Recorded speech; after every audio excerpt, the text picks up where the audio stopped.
Minasan, konnichiwa. Balik lagi di channel Mimin. Apa kabarnya kalian semua? Semoga kabarnya baik-baik saja.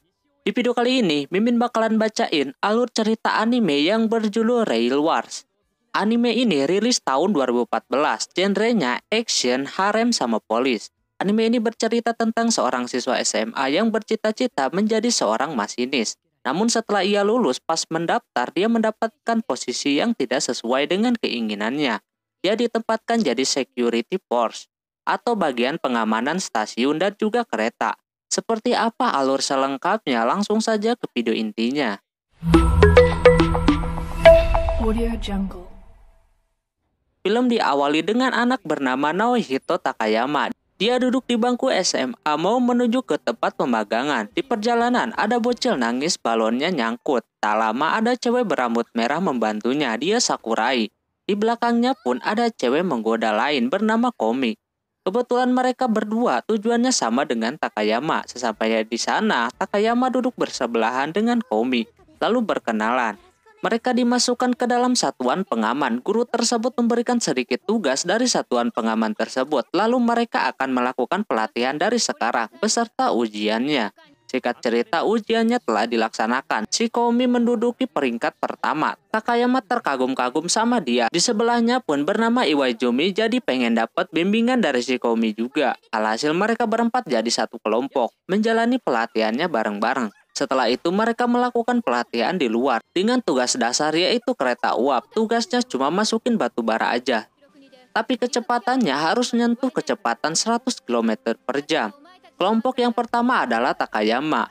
Mereka sudah bersiap dan mulai dengan memasukkan batu baranya. Tapi tak lama batu bara tersebut belum cukup menyentuh target. Takayama merasa aneh lalu mencari cara lain.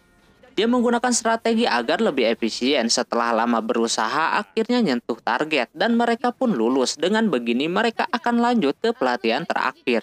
Kelompok Takayama udah bisa masuk program, namun dalam catatan masih pelatihan.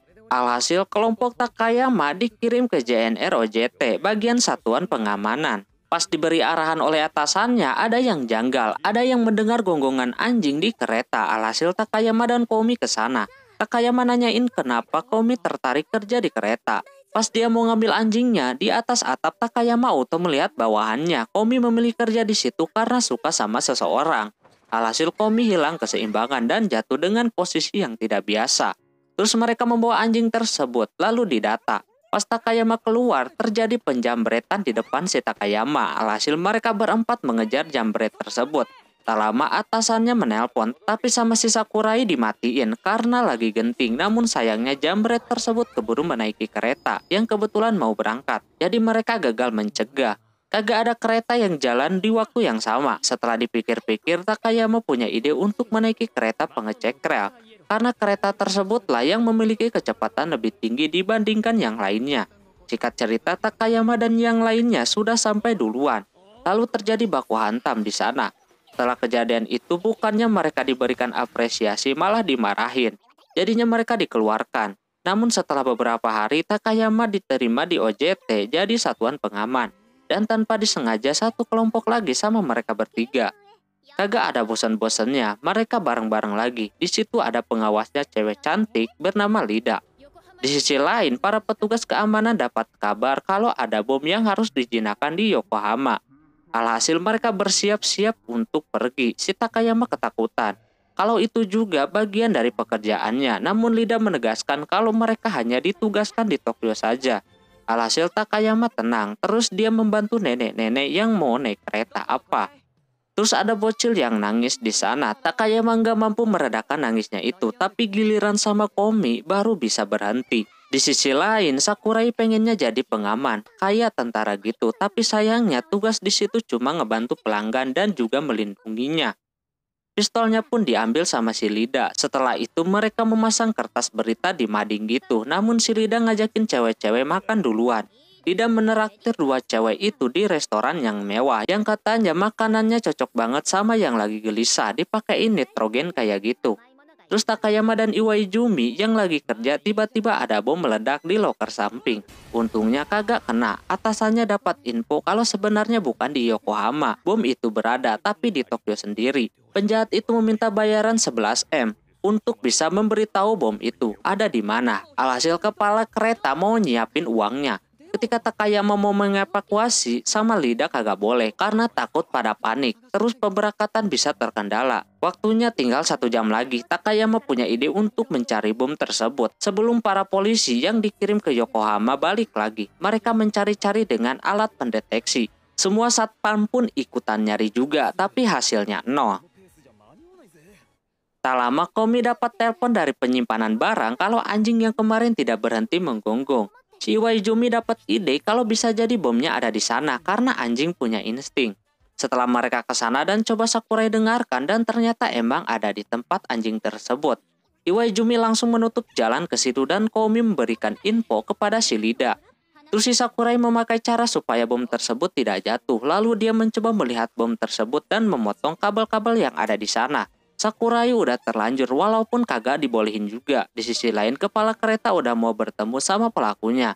Tak lama kabel bom tersebut menyisakan 2 kabel lagi. Sakurai bingung yang mana. Alhasil dia berani memutuskan kabel warna merah. Tebakannya sayangnya salah. Lalu Sakurai meminta memegang kabelnya dan dia pergi dulu untuk mengambil sesuatu.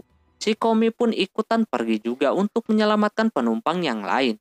Karena waktunya kagak banyak lagi, tak lama datang Sakurai membawa nitrogen cair lalu menyemprotkannya ke bom tersebut. Hingga akhirnya bom tersebut mati. Di sisi lain yang tadinya mau transaksi dibatalkan sama polisi lalu dibawa. Misinya semua udah sukses, Sakurai benar-benar udah mematikan bom tersebut dan juga dia kelelahan yang membuat si Takayama kagak bisa ngapa-ngapain. Keesokannya Takayama diangkat jadi wakil mereka karena kejadian kemarin dan kini Takayama udah jauh dari mimpinya yang pengen jadi masinis. Singkat cerita terlihat ada cewek berambut pendek bernama Saso. Dia nampak sudah akrab dengan si Takayama. Ternyata mereka emang temannya sendiri. Saso mau mengikuti program OJT juga atau magang di JNR tapi dia sebagai pelayan. Di situ mereka ngobrol panjang lebar hingga akhirnya sampai di Tokyo. Takayama dikagetkan dengan Sakurai yang nangkap tindak kriminal sampai pingsan kayak gitu. Tak lama ada orang asing datang menanyakan jurusan kereta api. Tapi dia kagak bisa bahasa Inggris. Untungnya ada si Komi yang memberitahunya. Setelah kejadian itu si Sakurai diminta pernyataan tentang penangkapan itu. Kenapa sampai pingsan kayak gitu? Dia udah pusing. Udah mah dia salah tidak menggunakan pulpen, jadinya diulang lagi. Dibantuin pun kagak mau. Setelah itu mereka beristirahat di restoran lagi. Kini ciwi-ciwi itu mau nyobain menu yang lain tanpa disadari. Takayama dan Iwaizumi pun ada di situ. Sampai mereka berdua duel karena kagak pantas makan di situ. Si Saso pun jadi pelayan di restoran tersebut. Lalu berkenalanlah dengan si Komi dan yang lainnya. Sepulangnya dari JNR, Takayama bertemu dengan si Saso. Jadinya mereka mengobrol di bangku taman, ngobrolin masa lalu mereka yang penuh cerita. Keesokannya mereka kembali bekerja dengan mendata. Takayama meminta bantuan kepada Komi sampai dia kehilangan fokus melihat yang ada di depannya. Tak lama si Saso menelpon si Takayama. Pas datang ke situ, dia meminta bantuan kepada satuan pengaman untuk mencarikan temannya yang hilang kemarin bernama Kaori. Dia sama sekali kagak tahu hilangnya di mana. Jadinya Takayama menggunakan cara membaca laporan yang kemarin. Siapa tahu ada petunjuk dan nyatanya kagak ada. Lida udah nawarin bantuan, tapi Takayama gak mau nyerah. Terus dia ke toilet dulu, nampak dia udah pusing. Di situ Saso merasa membebankan pekerjaan si Takayama. Tak lama ada atasannya manggil si Takayama dan berbunyi suara kereta api. Yang ternyata itu dari HP milik si Kaori yang berhasil para polisi gak sengaja temukan. Terus mereka mencari informasi dari HP tersebut. Cuma ada rekaman suaranya aja. Petunjuk itu pun belum cukup bisa membuat mereka tahu. Alhasil si Saso yang suka dengerin kereta mencoba mendengarkan rekaman tersebut. Setelah mendengarkan dia tahu dan langsung menuju ke lokasinya. Dia mendengar ada suara ombak dan juga rem. Dia nggak bakalan salah lagi kalau Kaori ada di situ. Terus mereka mencari di area sekitar secara berpencar. Setelah mereka mencari, Takayama dan Saso akhirnya menemukan si Kaori.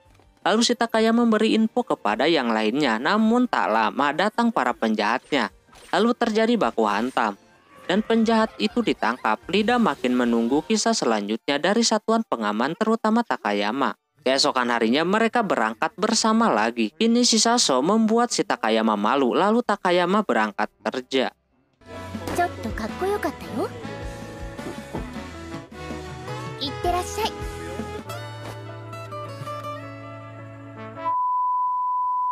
Singkat cerita, tim Takayama dapat tugas untuk jadi pengawal artis idola bernama Noah Kashima untuk mengadakan konser di Pantai Izu.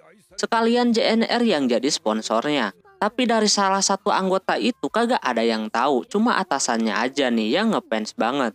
Di kereta terjadi keributan antara Takayama dan Sakurai yang membuat Noah keganggu. Terus si Takayama menceritakan asal mula kereta tersebut. Pas mereka turun, ada fansnya si Noah yang mau ngasih sesuatu. Tapi dia marah, yang nerimanya bukan dia. Untungnya Takayama melindungi manajernya. Sampai dia pingsan kayak gitu. Setelah di pantai, nampak si Noah mau ganti pakaian dan masih ada si Takayama di sana. Lalu datang si Lida untuk bertemu dengan si Takayama. Pas dia lagi ganti baju, si Takayama terbangun. Karena gak mau ngeganggu, dia pura-pura pingsan. Noah dapat masalah sebelum konser. Ada yang menghasut dirinya kalau itu konser terakhir buatnya, namun Noah akan terus bernyanyi. Terus dia memberikan stempel kepada Takayama sebagai tanda terima kasih. Setelah itu Noah mengecek panggungnya, sedangkan tim pengamanan berencana buat ganti pakaian. Sekalian nanti mencari, takutnya ada yang janggal. Noah pun nongol, yang begitulah. Lalu mereka ganti baju renang. Nampak cewek-cewek mungkin kalau lagi kumpul suka gitu kali ya, ngerumpi bahas-bahas kayak gitu. Terus ketika Iwazumi dan Takayama lagi mantau, cewek-cewek udah pada selesai ganti baju. Ini Takayama terpesona. Ini sebagian dari strategi untuk supaya tidak dicurigai ketika pas patroli. Takutnya ada yang panik melihat mereka. Di sisi lain, ketika Noah lagi latihan, tiba-tiba banyak kertas berterbangan disertai api. Mereka langsung melihat TKP. Ternyata itu hanya kertas sulap untuk sebuah peringatan. Manajernya Noah meminta untuk dibatalkan konsernya, namun Noah akan terus bernyanyi. Pas di apartemen pun, ketika mau mandi, si Takayama memaksa Noah untuk membatalkannya. Karena demi keselamatan dia juga, tapi Noah tetap teguh sama keputusannya. Takayama maksa sampai dia ikut masuk ke pemandian, alhasil dia ditabok. Di dalam sana, Noah bernyanyi untuk menenangkan dirinya sendiri. Dia bisa sampai ke titik ini berkat dia terus bernyanyi, jadi dia enggak akan batalin konsernya. Keesokannya konsernya dimulai. Noah menyanyikan satu lagu yang membuat tim pengaman merasakan deg-degan. Lalu si Lida mencoba untuk mempromosikan tentang kereta api JNR. Namun di situ Takayama melihat ada staf yang mencurigakan yang masuk panggung. Jadinya dia langsung melindungi si Noah. Lida berpura-pura kalau mereka lagi menunjukkan sebuah gimmick semata. Namun itu beneran penjahat, biar penonton kagak panik. Alhasil si Takayama kena tusuk pisau. Untungnya Sakurai langsung membanting penjahat tersebut.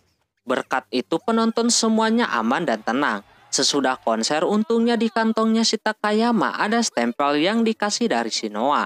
Jadinya kagak ketusuk banget, dia berterima kasih. Pas Noah pulang naik kereta lagi, dia mulai tertarik sama si Takayama.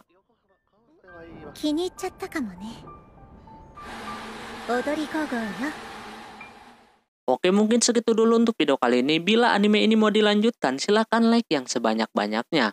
Mohon maaf bila ada kesalahan dalam penyebutan nama, tempat, atau yang lainnya. Dan sampai jumpa di video selanjutnya. Jambatan deh, bye-bye.